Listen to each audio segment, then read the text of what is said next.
3 minutes. That was exactly how long Dante Moretti gave his fiancée to live. He stood inside the dark mahogany closet, watching through the slats, his hand gripping a suppressed Beretta. Just 3 feet away, the woman he planned to marry, a humble waitress named Sophie, was hovering over his dying mother. The maid had warned him. She claimed Sophie was an assassin, sent by a rival family to finish the job. Dante didn't want to believe it, but the evidence was undeniable. He watched Sophie pull a strange, unlabeled vial from her pocket. She uncorked it. She moved toward the oxygen mask. Dante raised his gun, his heart shattering. He was ready to pull the trigger. But then, the maid walked in, and Sophie turned around. What happened next didn't just save a life, it exposed a 20-year-old lie that would burn the Moretti empire to the ground. The scent of stale coffee and grease was something Sophie Clark could never quite scrub out of her hair. It was the perfume of survival. At 24, she was the head waitress at Dino's, a hole-in-the-wall diner on the south side of Chicago that served the best cherry pie and the worst attitude in the city. Sophie wasn't supposed to be here. 4 years ago, she was top of her class in nursing school at Loyola. She had the hands of a healer and the mind of a diagnostician. But when her father's debts to the wrong kind of loan sharks came due, tuition money became stay-alive money. She dropped out, picked up an apron, and buried her dreams under double shifts and polite smiles. Then she met Dante. He wasn't a loan shark. He was a whale. Dante Moretti, the man who owned the construction firms, the shipping logistics, and half the politicians in Illinois. He had come into the diner late one rainy Tuesday, looking like he carried the weight of the world in the lines of his Italian silk suit. She hadn't fawned over him. She'd just told him he looked like he needed decaf if he wanted to survive the night. He'd laughed a rusty, unused sound and left $100 tip. 6 months later, there was a ring on her finger worth more than the entire diner. But a diamond didn't buy acceptance.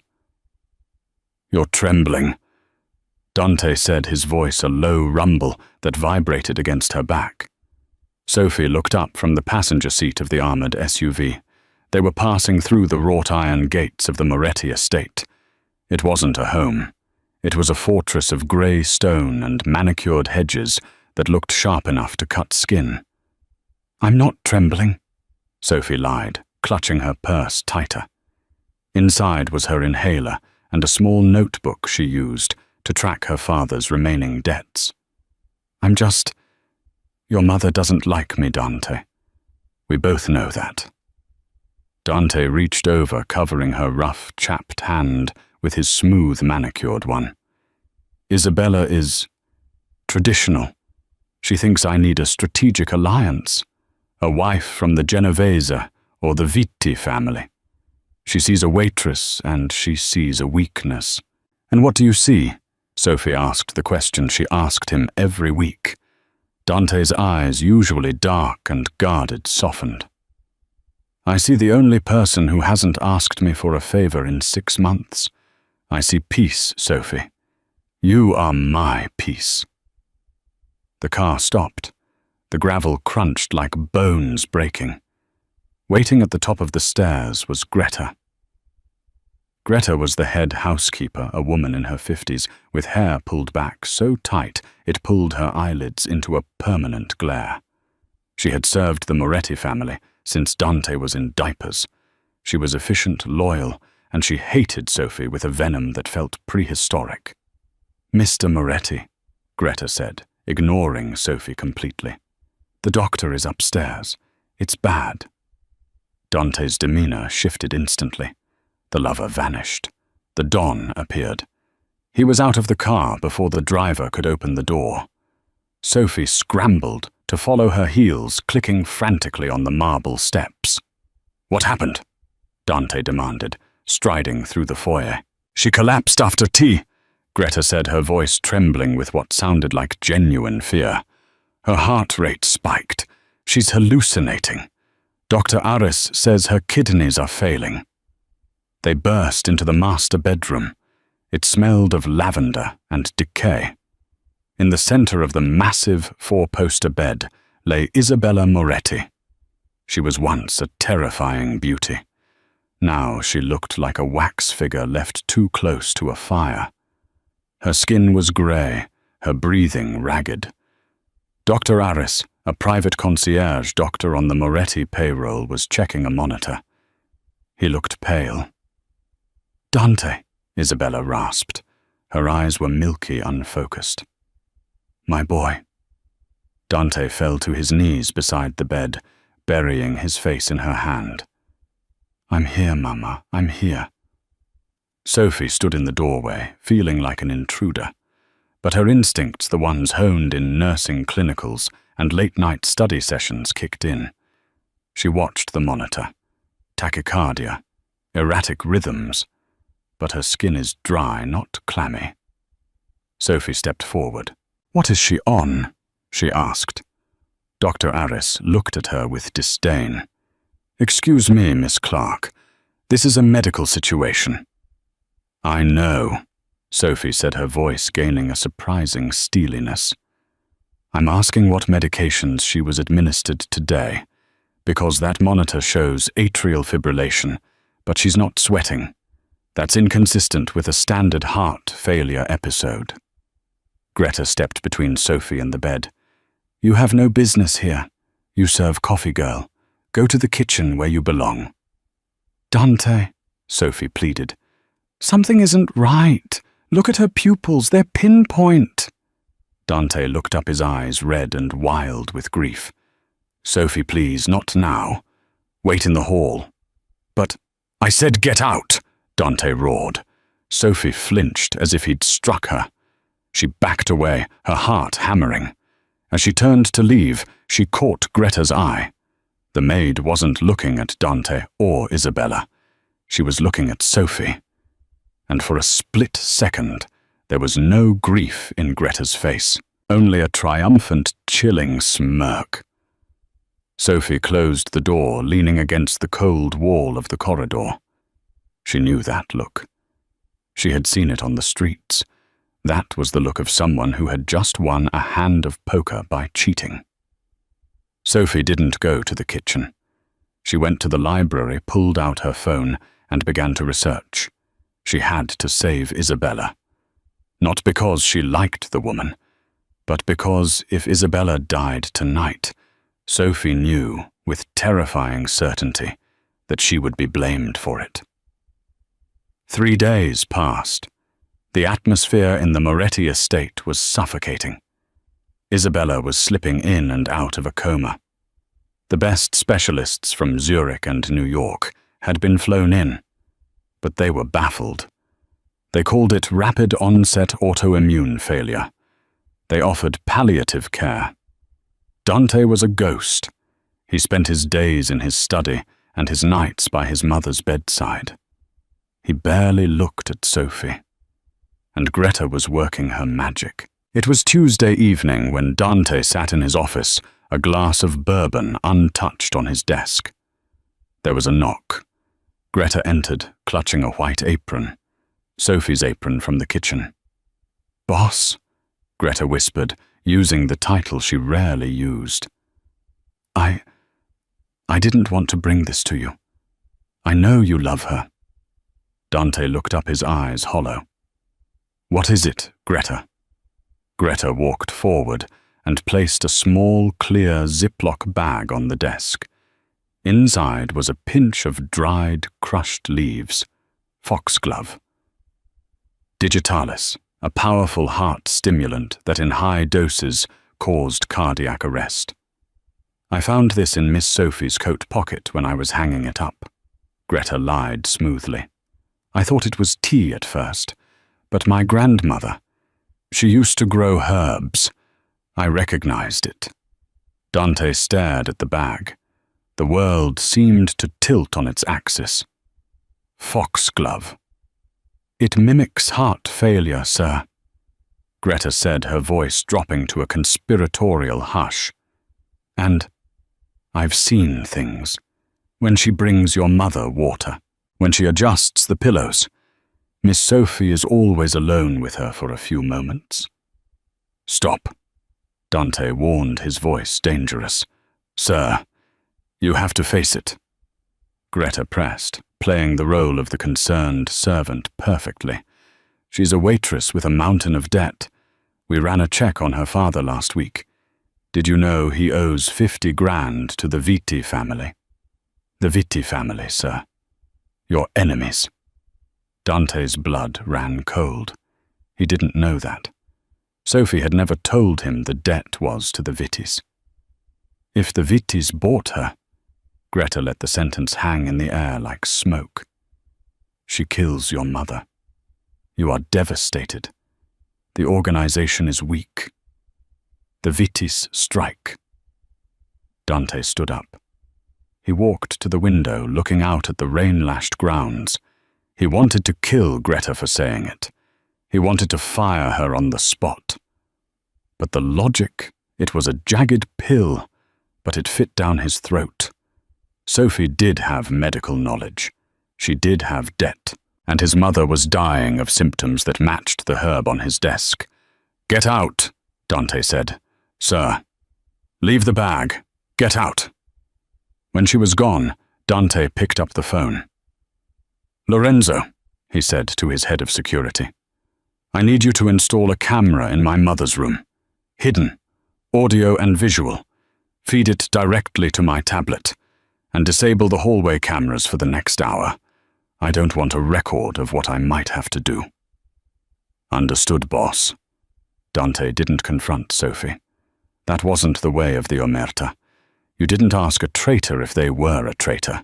You watched them commit the crime, and then you buried them. That night, the storm knocked out the estate's main power grid. The backup generators kicked in, bathing the mansion in a dim emergency amber glow. Sophie was in the guest room she had been relegated to. She was packing a small bag.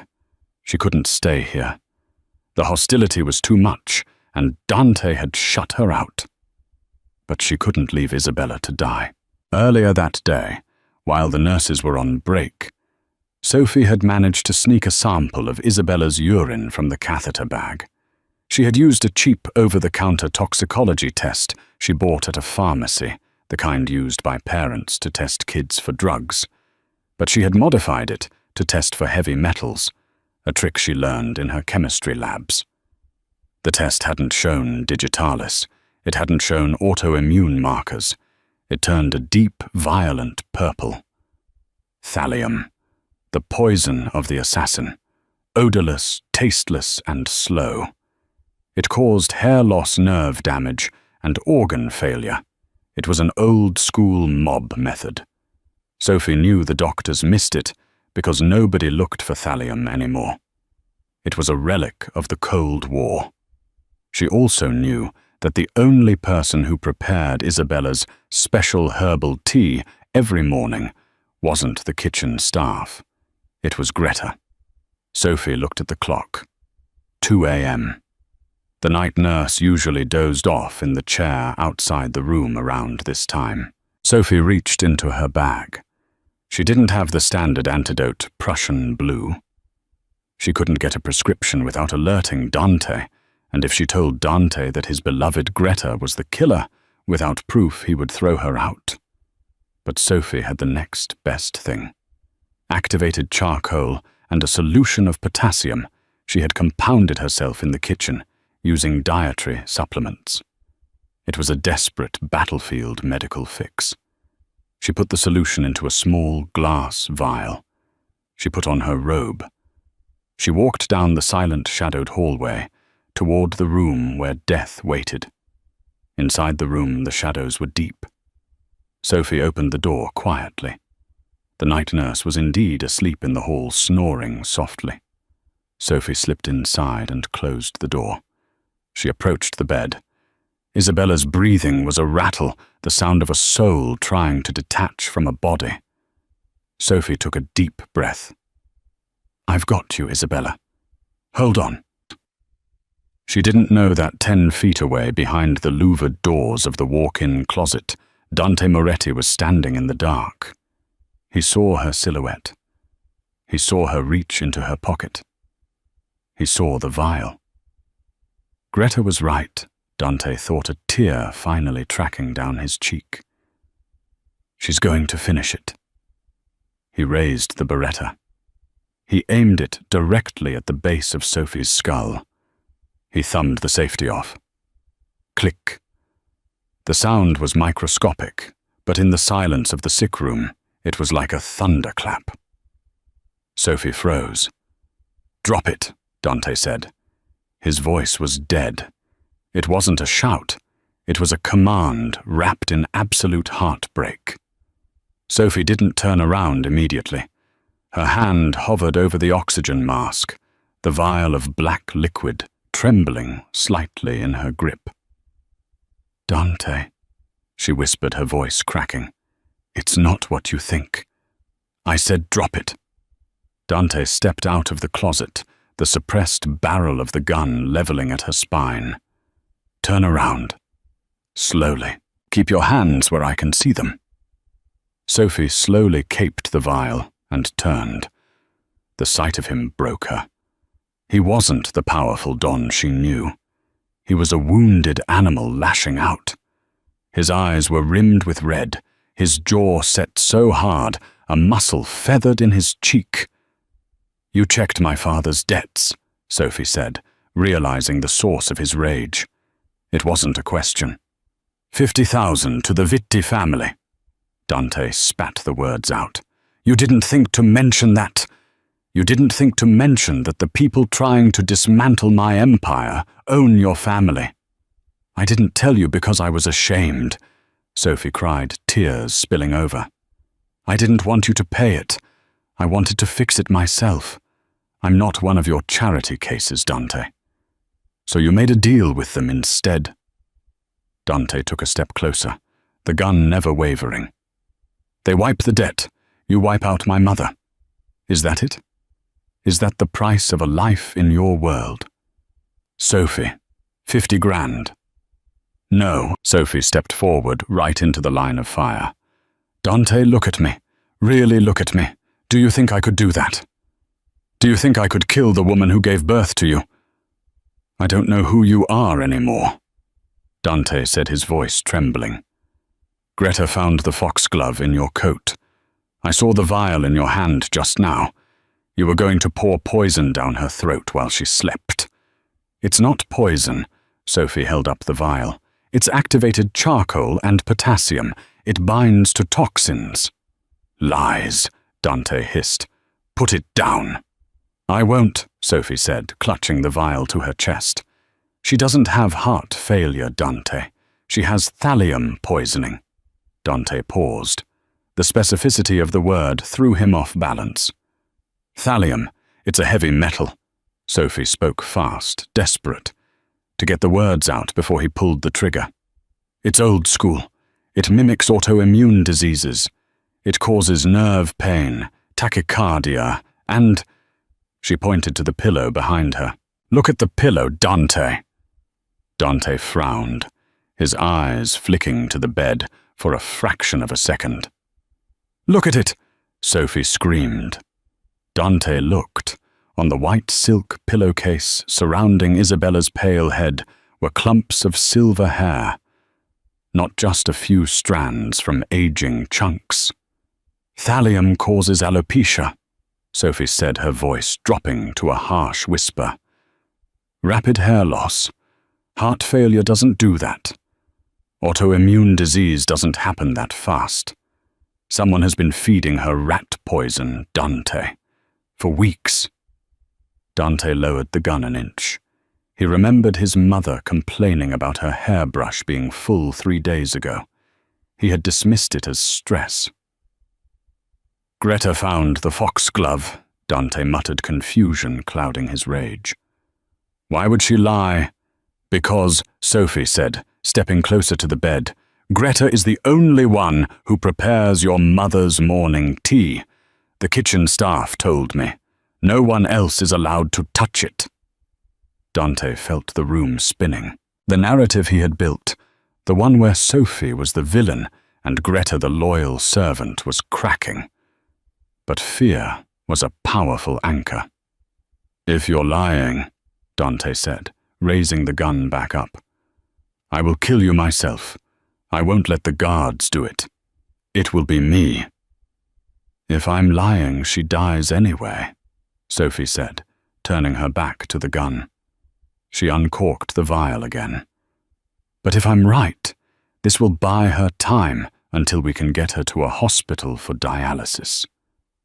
Dante's finger tightened on the trigger. His training told him to shoot.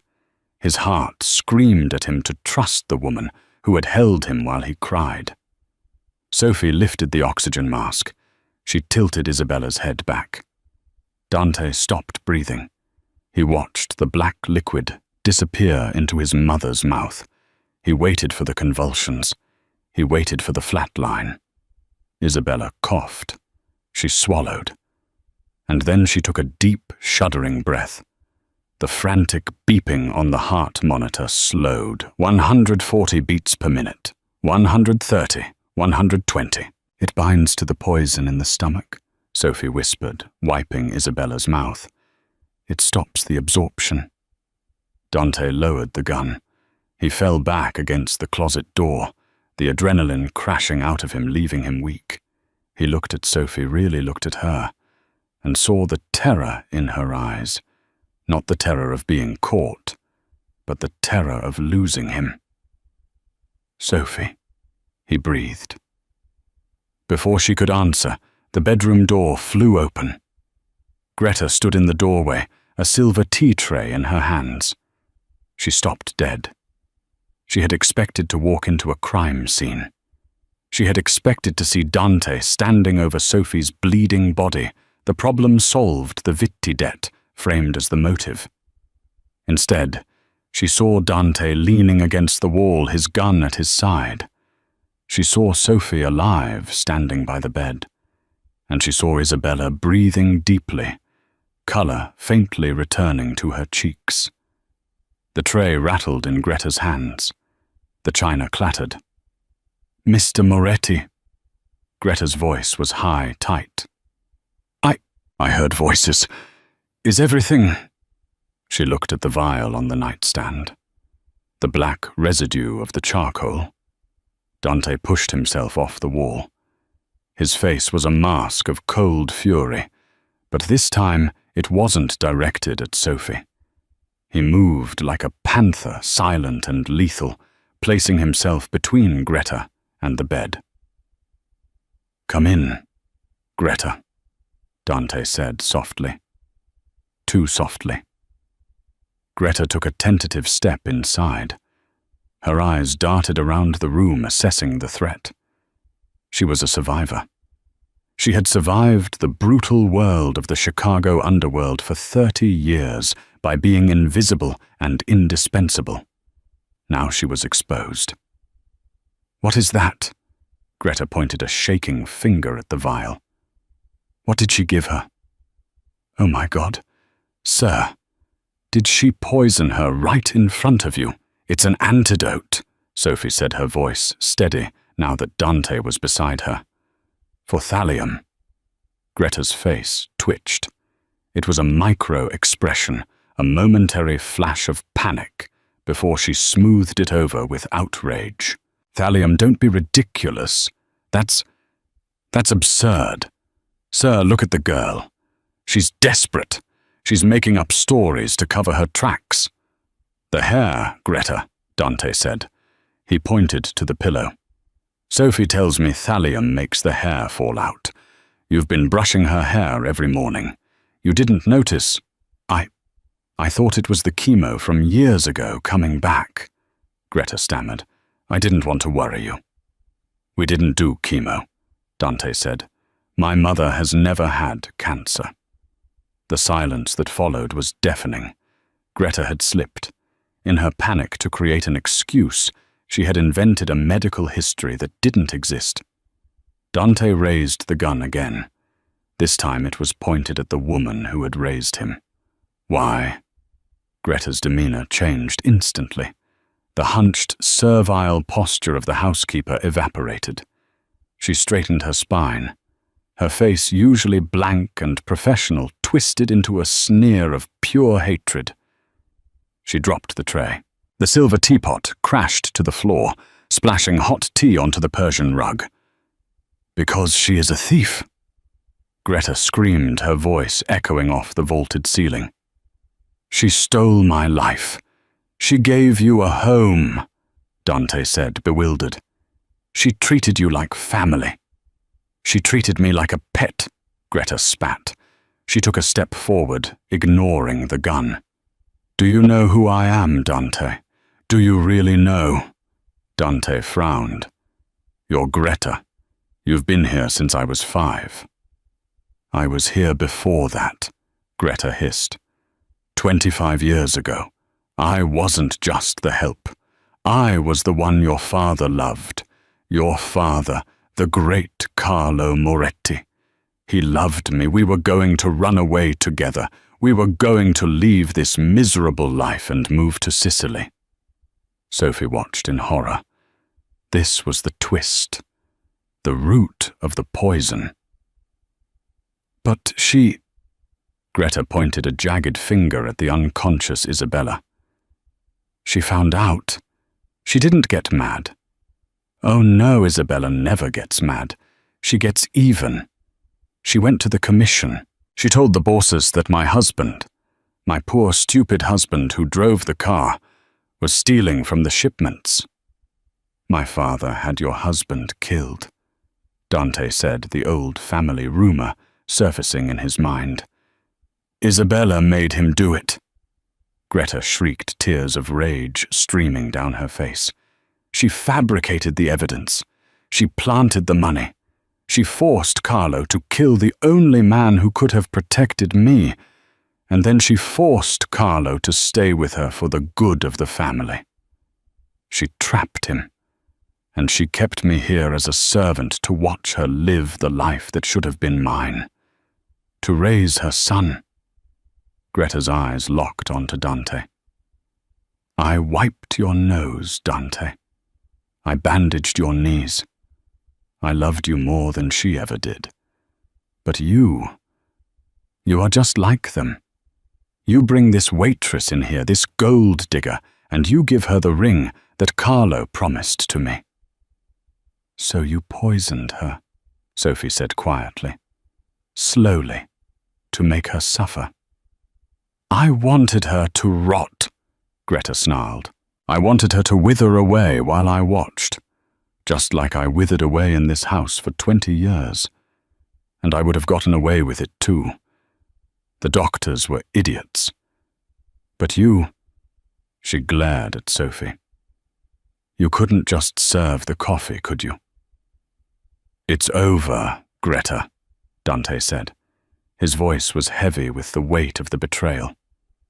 Lorenzo is on his way up. It's over. Greta laughed. It was a dry, cracking sound. Is it? She reached into her apron pocket. Dante tensed, expecting a weapon, but Greta didn't pull out a gun. She pulled out a phone. She pressed a single button. Do you think I'm stupid, Dante? Do you think I've been planning this for 20 years without an insurance policy? Greta smiled, and it was the most terrifying thing Sophie had ever seen. I didn't just tip off the Vitis about the girl's debt. I told them exactly when the security cameras would be down. I told them exactly which gate would be unlocked. Dante's eyes widened. What did you do? The power outage wasn't the storm, Dante, Greta whispered. I cut the line. The gates are open. The Viti hit squad isn't coming tomorrow. They're here. Now. As if on cue, the sound of automatic gunfire erupted from the floor below. Glass shattered. Men shouted. The heavy thud of boots on the stairs echoed through the mansion. They're here for you, Greta said, a look of peaceful resignation on her face. And they're here to burn this house to the ground. I told them I'd leave the master bedroom door unlocked. Dante lunged for the door to lock it, but the hallway was already filling with shadows. He slammed it shut and threw the deadbolt, but he knew it wouldn't hold against a battering ram. "Sophie," Dante said, turning to her. The anger was gone. Only the desperate need to protect remained. "The hidden passage, behind the bookshelf." "I'm not leaving you," Sophie said, grabbing his arm. "You have to," Dante said. He shoved the gun into her hand. "Take my mother. Get her into the passage. It leads to the garage. Take the armored sedan. Go." "What about you?" Sophie cried. "I have to buy you time," Dante said. He looked at Greta, who was standing in the middle of the room, smiling at the chaos she had unleashed. "You won't make it," Greta taunted. "There are 20 of them." Dante grabbed a heavy bronze statue from the mantel. He looked at Greta. "I'm not going to kill you, Greta. The Vitties will do that when they realize you're useless to them now." The door handle rattled violently. A heavy weight slammed against the wood. Thud. "Go!" Dante screamed at Sophie. "Now!" Sophie grabbed the wheelchair from the corner. With adrenaline fueling her muscles, she hoisted the semi-conscious Isabella into it. She pushed the bookshelf aside, revealing the dark, narrow tunnel. She looked back one last time. Dante was standing in the center of the room, unarmed except for the statue, facing the door, that was splintering with every blow. He looked like a king making his last stand. "I love you," Sophie screamed. "Live for me," Dante roared back. The door shattered. The secret passage smelled of damp earth and old secrets. It was narrow, the stone walls pressing in on both sides, illuminated only by the faint dying battery of the small emergency lights along the floor. Sophie's lungs burned. She wasn't an athlete. She was a waitress who pulled double shifts. But fear is a potent fuel. She pushed the wheelchair over the uneven stone floor, her heels kicking up dust. In the chair, Isabella Moretti slumped forward, her head bobbing with every bump. "Stay with me, Isabella." Sophie gasped, her voice echoing in the tunnel. "We're almost there." Above them, the sounds of the gunfight were muffled thuds, like heavy furniture being dropped. Sophie tried not to think about Dante. She tried not to picture him standing alone against 20 men with nothing but a bronze statue and a broken heart. He has to be alive, she told herself. He promised. The tunnel sloped downward, ending at a heavy steel door. Sophie fumbled for the keypad Dante had shown her once, months ago, as a just-in-case. She prayed she remembered the code. 0521. His birthday. The light turned green. The hydraulic locks hissed, and the door swung open. They were in the underground garage. It was a concrete bunker filled with Dante's collection of cars, Ferraris, Lamborghinis, vintage Mustangs. But Sophie ran past the flash. She headed straight for the black Audi RS7 in the corner. Dante had told her it was up-armored, bulletproof glass, run-flat tires, a tank disguised as a luxury sedan. She opened the passenger door and struggled to lift Isabella. The older woman was dead weight, her skin still grey from the thallium, but she groaned as Sophie maneuvered her into the leather seat. "Dante," Isabella murmured, her eyes fluttering open. They were glassy. "He's coming," Sophie lied, buckling the seatbelt. "We have to warm up the car for him." Sophie ran to the driver's side. She jumped in, hitting the ignition button. The engine roared to life, the sound deafening in the enclosed space. Suddenly, the garage elevator dinged. Sophie froze. The elevator doors slid open, and two men in tactical gear stepped out. They wore black masks, but the Vitti family crest, a viper coiled around a dagger, was stitched onto their vests. They saw the Audi. They raised their rifles. Sophie didn't think. She didn't hesitate. She slammed the gear shift into drive and stomped on the gas pedal. The Audi screeched forward, tires smoking on the polished concrete. The men opened fire. Crack, crack, crack. Bullets hammered against the windshield, spiderwebbing the glass but not penetrating. Sophie screamed, ducking her head instinctively, but she kept her foot pinned to the floor. She wasn't aiming for the exit ramp. She was aiming for the men. They dove out of the way, just as the 2-ton armored beast smashed into the elevator doors, crumpling the metal and sending the gunman scrambling for cover behind a pillar. Sophie spun the wheel, drifting the car toward the ramp. The garage door was closed. She didn't have the remote. "Hold on!" she yelled at Isabella. She hit the garage door at 50 miles per hour. The metal buckled and tore with a screeching sound that felt like it ripped through Sophie's teeth. The car burst through the debris, exploding out into the rainy Chicago night. Debris rained down on the roof. The hood was dented, the windshield cracked, but the engine was still purring. Sophie didn't look back. She tore down the long driveway past the burning wreckage of the front gate, where the security guards had been overwhelmed. She hit the main road and floored it. Her hands were shaking so hard she could barely grip the wheel. She was crying, hot tears blurring her vision. She wiped them away furiously. "Not now. You can cry later. If you cry now, you die." She checked the rearview mirror. No headlights yet.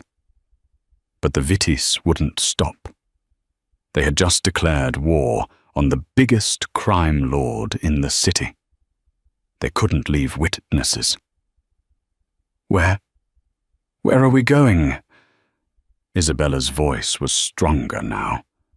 The charcoal was working, absorbing the toxins, but she was still weak. Sophie looked at the GPS. She couldn't go to the police. They were on the Vitti payroll. She couldn't go to the hospital. The Vittis would check the admission logs. "The cabin," Sophie said, remembering a weekend trip Dante had taken her to. "Lake Geneva. It's off the books. It's in a trust under a fake name." "No," Isabella croaked. She struggled to sit up. "Too far. 2 hours. They catch us on the highway." "Then where?" Sophie asked, panic rising. "The slaughterhouse," Isabella whispered. "West Side, old industrial district. It belongs to my brother. He hates Dante, but he hates the Vittis more." Sophie looked at the woman next to her. For months, Isabella had looked at Sophie like she was a stain on the carpet. Now, covered in sweat, her hair falling out, dying of poison, she looked like a general commanding troops from a stretcher. "West Side." Sophie nodded. She spun the wheel, taking a hard left onto a dark service road, disappearing into the shadows of the city. The slaughterhouse was a relic of the 1920s, a sprawling brick monstrosity that smelled of rust and old copper. It was abandoned, or at least it looked that way. Sophie drove the battered Audi into the loading bay, killing the lights. Silence descended heavy and suffocating.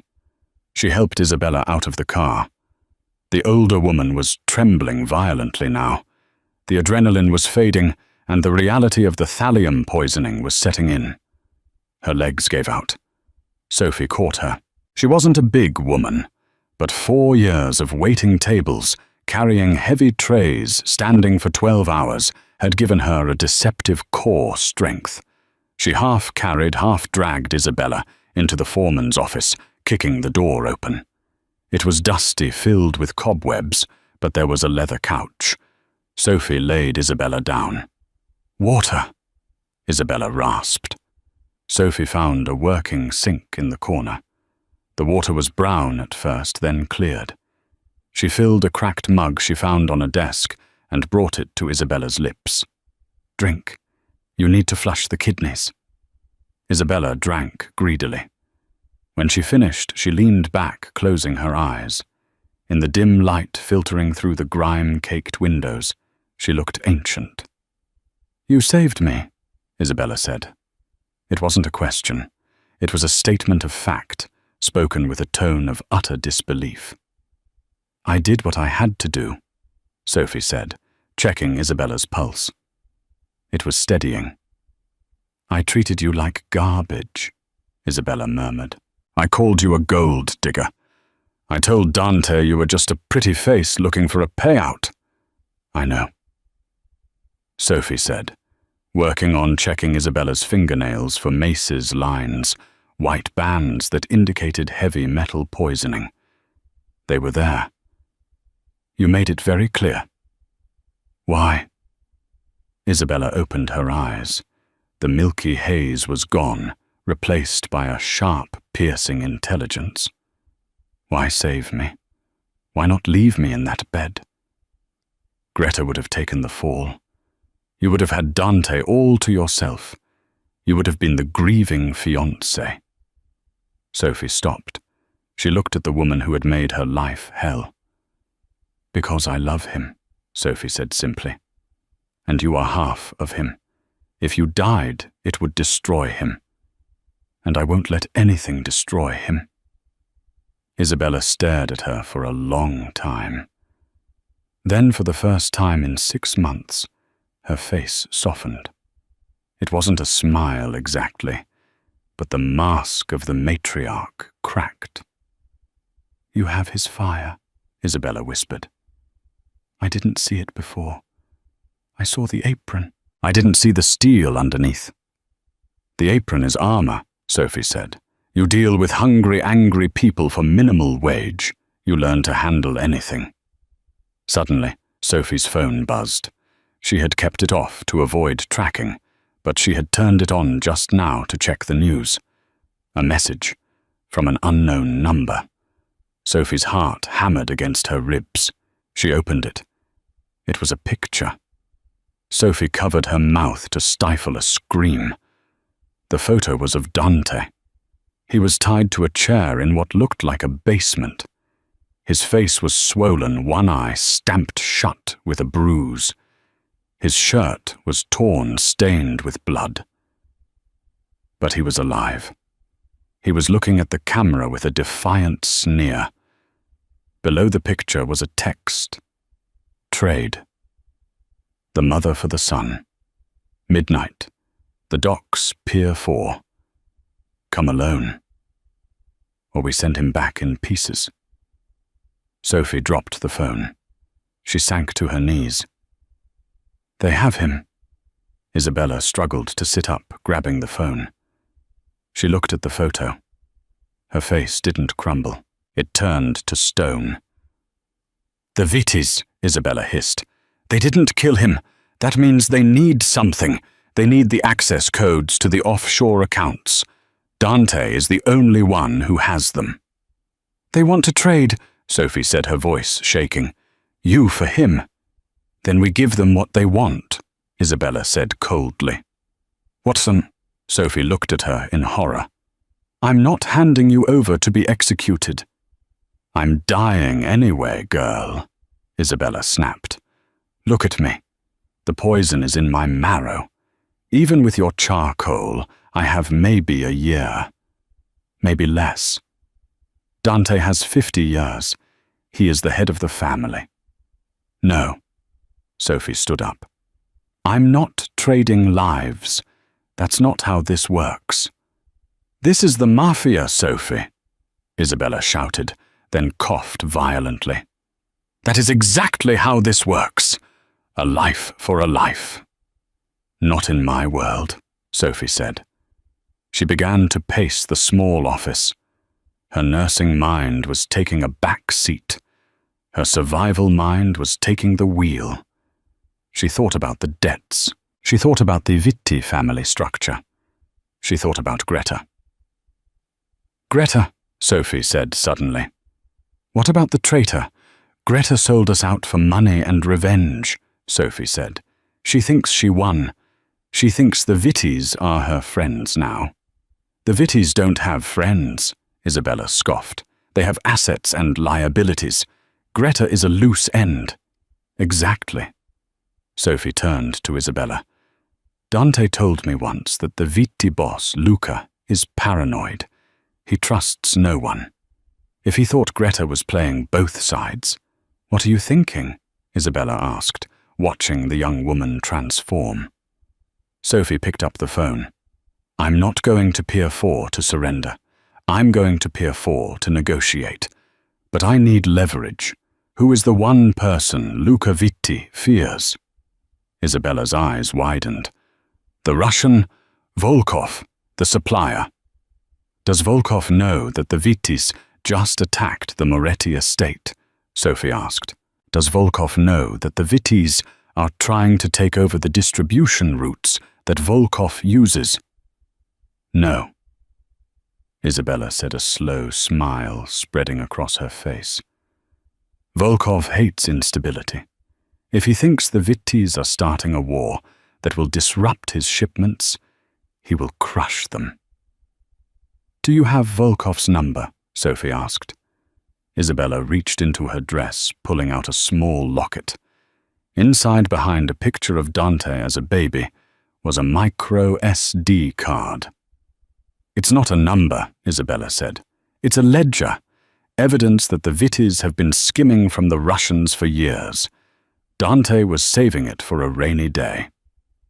Sophie took the chip. She looked at it, then at Isabella. It's pouring outside, Sophie said and soared. She put the chip in her phone. I need you to stay here, Sophie said, checking the magazine of the handgun she had taken from the Audi's glove box. She had never fired a gun in her life, but she knew the safety mechanism from watching Dante. You can't go alone, Isabella protested. You're a waitress. Sophie racked the slide. She looked at her reflection in the dirty window. Her hair was messy, her dress was torn, and she had grease on her cheek. She didn't look like a waitress. She looked like a Moretti.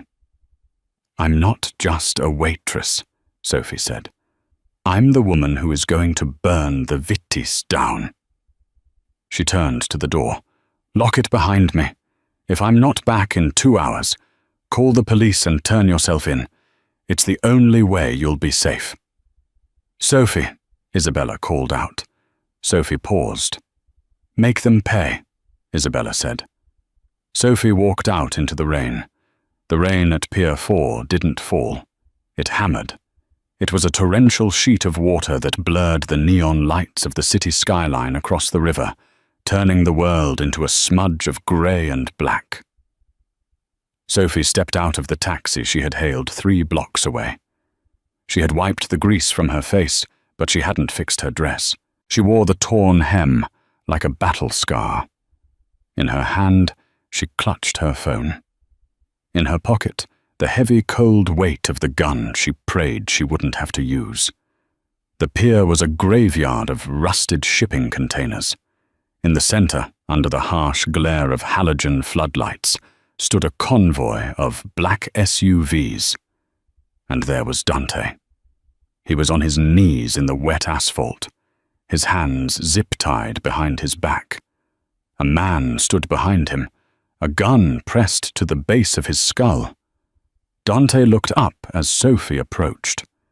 His face was battered, one eye, sworn shut.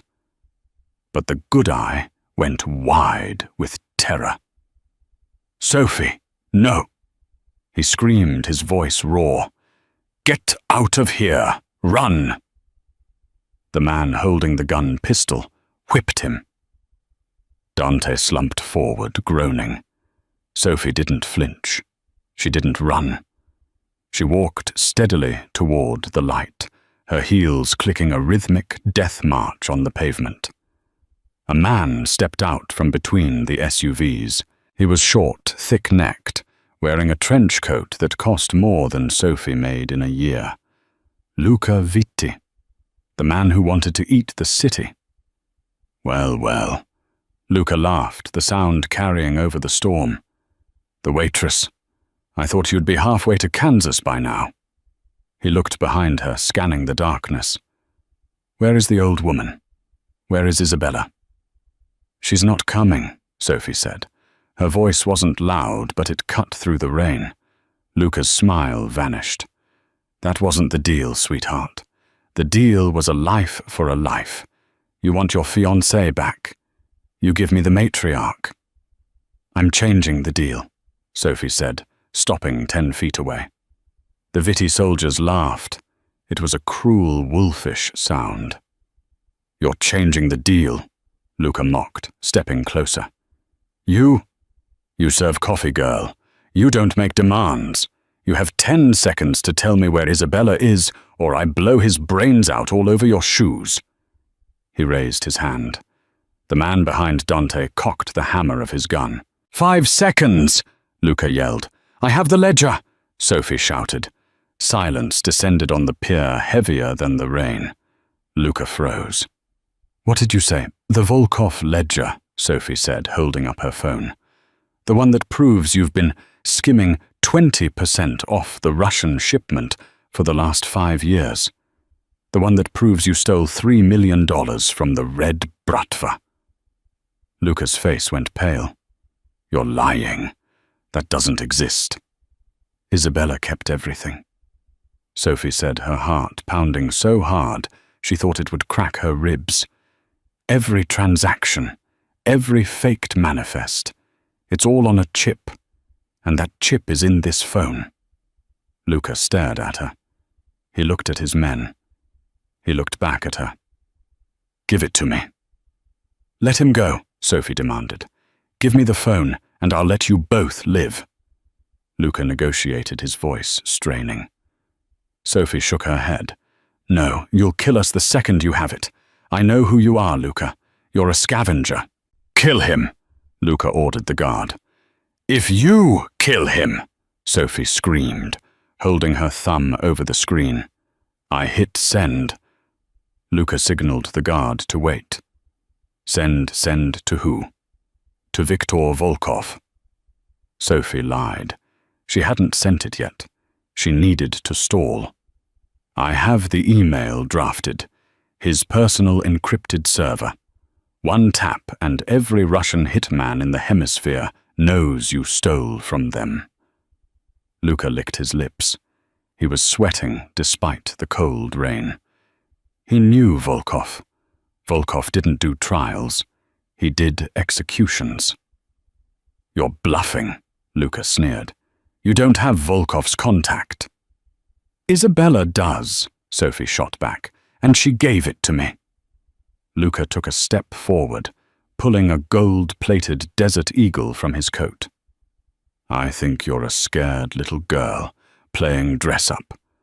I'm going to count to 3. If you don't hand me that phone, I shoot Dante. Then I shoot you. And then I find the old woman myself. 1. Sophie looked at Dante. He was looking at her with awe. He nodded imperceptibly. Do it, his eyes said. 2.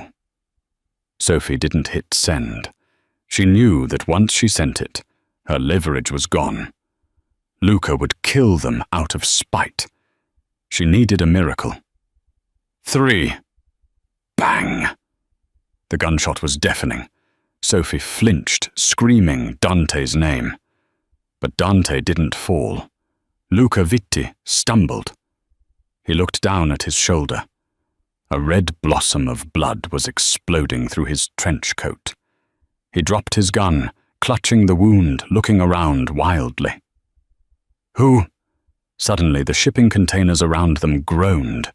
The rusted doors swung open. Dozens of men poured out. They weren't police. They weren't Vitty soldiers. They were large, pale men, with tattoos climbing up their necks. They held AK-47s with practiced ease. And walking through the middle of them was a giant. A man with a thick grey beard and eyes like ice. Viktor Volkov. Luca fell to his knees. Victor, I can explain. Volkov didn't look at Luca. He walked straight to Sophie. He towered over her, smelling of vodka and expensive tobacco. Isabella Moretti is a difficult woman.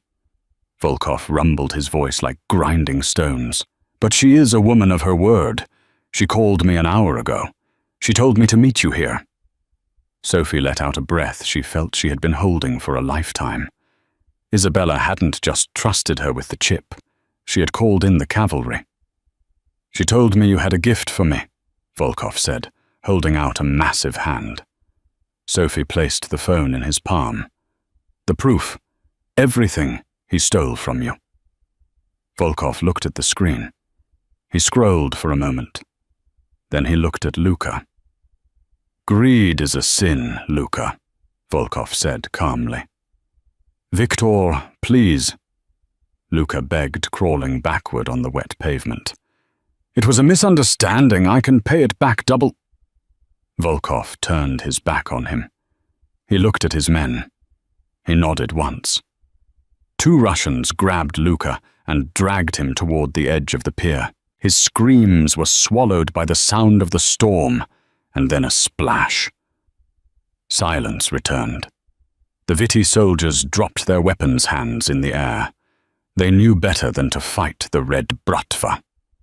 Volkov looked at Sophie. You have courage, Devushka.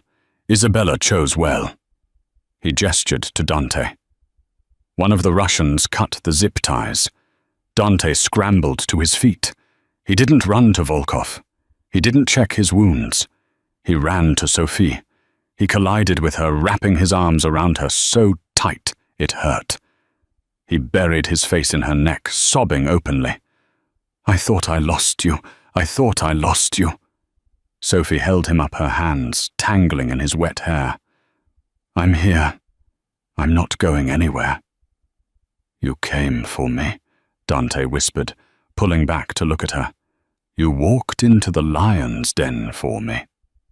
You're my family, Dante, Sophie said, wiping blood from his cheek. We protect our own.